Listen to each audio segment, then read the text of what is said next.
ABC Listen. Podcasts, radio, news, music, and more. Fuel prices can jump overnight, energy policy can shift fast, and the flow-on effects reach everything from households to the wider economy. I'm Carrington Clark, and on ABC Business Daily's Fuelcast, we bring you a quick update on what's happening in fuel, energy, and why it matters. Every Monday, Wednesday, and Friday, the ABC Business Daily team will bring you the latest in under 10 minutes. Find Fuelcast in the ABC Business Daily feed on ABC Listen or wherever you get your podcasts.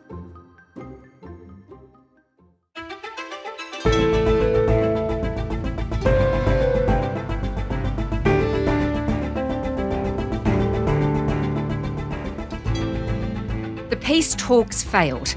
So now Donald Trump wants to disrupt the vital oil shipping route, the Strait of Hormuz, even further. The US blockade will stop ships entering or departing Iranian ports, but will it really work to bring an end to the conflict? Today, Hussein Ibish from the Arab Gulf States Institute on what to expect and why this is becoming very much like a forever war. I'm Sam Hawley on Gadigal land in Sydney. This is ABC News Daily.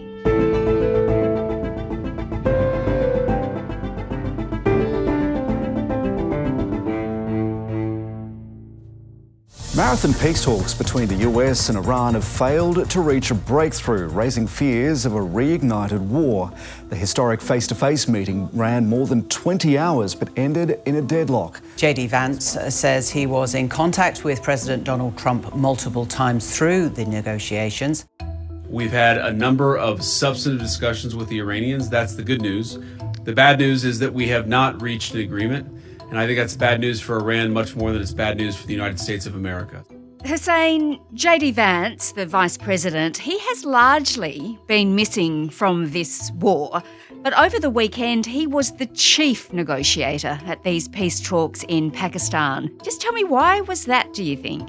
Well, I think there are two reasons. First of all, it gave the US-Iranian face-to-face meetings in Islamabad a degree of gravitas that they otherwise wouldn't have had. In other words, this is notably the highest level diplomatic face-to-face meeting between a serving Iranian official, the Speaker of Parliament, Ghalibaf, who's effectively their leader at this point, I guess, or at least as far as anyone can tell, and a vice president of the United States since the 1979 revolution. The other reason is that Vance has been, in a quiet way, the most clearly dissident member of the Trump administration. And there are a couple of reasons for that. One is he's certainly of the neo-isolationist wing of the MAGA movement, but also he cannot be fired uniquely. I mean, he's the only person around Trump who Trump cannot dismiss. He was elected independently as vice president. There's nothing Trump can do. He's stuck with him. So Vance, in a way, was kind of outmaneuvering Trump by making it clear that he wasn't for this unpopular war that a lot of people think has gone very badly and in many ways has. Trump, I think, returned the favor by saying, right, okay, it's your file now. Let's see what you can do. And now this way, if you have a big success, I'll be taking the credit for it. And if you don't succeed, you'll be getting the blame. All right, so Vance didn't want the war, and now he's actually tasked with ending it. But Exactly. 21 hours of talks, of course, he failed to reach a deal. He announced that himself. But Hussein, that's less than a full day. I mean, historically, peace talks take a bit longer, right? Yeah, no one expected that they would be able to even come up with a bridging agreement to buy an additional few weeks. I mean, I think that was the optimistic scenario, but not in 24 hours. These parties are very far apart from each other. They have both staked out maximalist demands. But I always thought that Trump was going to need to send the Iranians a stronger message that he is prepared to ratchet up pressure in a really meaningful military way. Well, US President Donald Trump says the US Navy will immediately begin a blockade to stop ships from entering or leaving the Strait of Hormuz. US Central Command has confirmed the move, saying the blockade will be enforced impartially against vessels of all nations entering or departing Iranian ports and coastal areas, including all Iranian ports on the Arabian Gulf and Gulf of Oman. As you know, at 10 o'clock tomorrow, we have a blockade going into effect.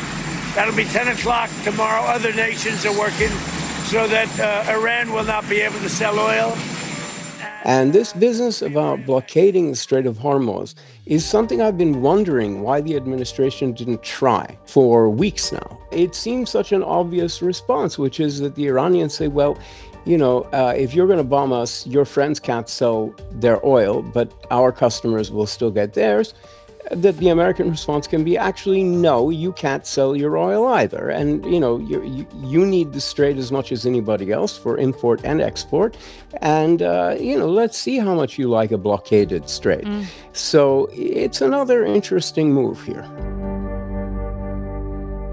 But how does Donald Trump achieve that, this threat to blockade the Strait of Hormuz altogether? Because Iran has said its response will be severe. Yeah, well, what he can do, of course, is get a naval presence in the region, which interdicts shipping that they don't approve of. And that's exactly what Iran has threatened to do and has done in the past. And, they can simply say, look, we're not allowing, we have this whole area under surveillance. We're not allowing anybody's shipping to pass until such time as Iran agrees to recognize that this is an open international shipping way for maritime commerce open to all. And once we get that commitment from them again, as we had before the war, then we'll be glad to step back. But Iran has been letting some ships through, right? Charging this. Their own customers. Right, but charging a massive, massive toll. Yeah, if people are willing to pay, they've been willing to let them through. And also, if it's, their own petroleum or oil bound for China and Japan and Korea and India, then go ahead, you're buying our oil. But that's not normal.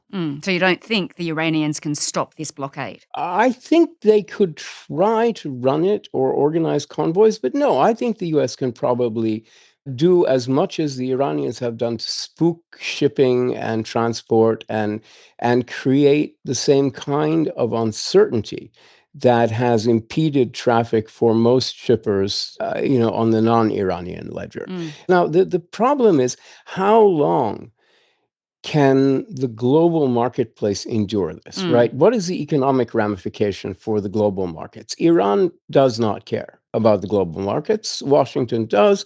Washington is very plugged in. Washington's allies and partners and trading partners are all very worried about this. Iran is the kind of outsider here. And so it's possible that the Iranians will calculate that they can survive a month of a blockaded port altogether more easily than the global economy. So it becomes another weird face-off. Well, the threat of the blockade itself, of course, it did send oil prices surging again to over $100 a barrel. Of course. So, yeah, as you say, the financial impact for the rest of the world could be very severe. Yeah, it's the great weakness of the policy is that it may be more costly to the global economy than it is to the Iranian economy.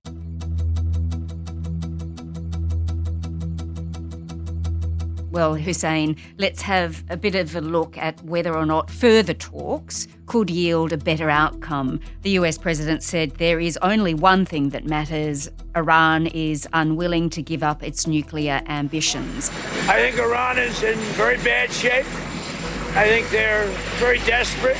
We had a meeting that lasted 21 hours. We understand the situation better than anybody. And Iran's in very bad shape. And just so you understand, Iran will not have a nuclear weapon. Will not have. There is no way that they're going to get. They still want it. And they made that clear the other night. Iran will not have a nuclear weapon. If that is the ultimate aim, is that feasible? Is peace possible? Well, look, here's what I think. Another thing that Donald Trump has probably convinced the Iranian government of is that they need to get hold of a nuclear weapon as soon as possible, because they will be contrasting their recent experience at the hands of the US and Israel, plus that of Saddam Hussein's Iraq, plus that of Muammar Gaddafi's Libya, with the way in which Donald Trump and others treat North Korea, which has an independent nuclear deterrent and which does not get attacked like this. They're going to have to, I think, calculate that they need to focus on somehow figuring out in the next few years how to get to nuclear weapons status. And it is the American aim to absolutely prevent that. So you definitely have an absolute collision course. On the other hand, there are many conflicts that are not resolved. You can see how the current situation, the war as it's shaping up, is leading almost inexorably towards one of these open-ended stalemates where the larger power, sort of ends the fighting, but reserves the right to come back, and does on a routine basis every 6 months, 9 months, a year or so, attacks again. The smaller power then retaliates in whatever way it can. And this happens repeatedly over time. It's the relationship the US had with Saddam Hussein's Iraq in the 1990s. And that's exactly the kind of so-called forever war that Trump said he would never get into, but it really would bear all the hallmarks of that without actually necessitating boots on the ground.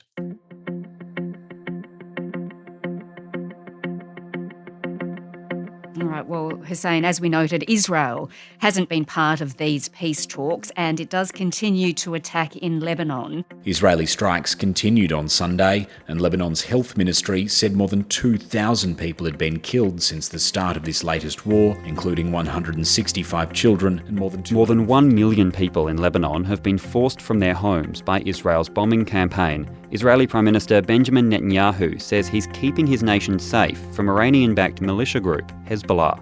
I guess one question is, though, does Benjamin Netanyahu want the war to end? There was that reporting in the New York Times last week, right, that made it very clear that it was the Israeli leader who really convinced Donald Trump to go ahead with this war during that crucial Situation Room meeting. Remind me of that, and what insights did it give us? How important was that reporting? The New York Times report, which was very well done, explained how and when Netanyahu and leaders of Mossad and other Israeli agencies kind of approached Trump and said, now's the time.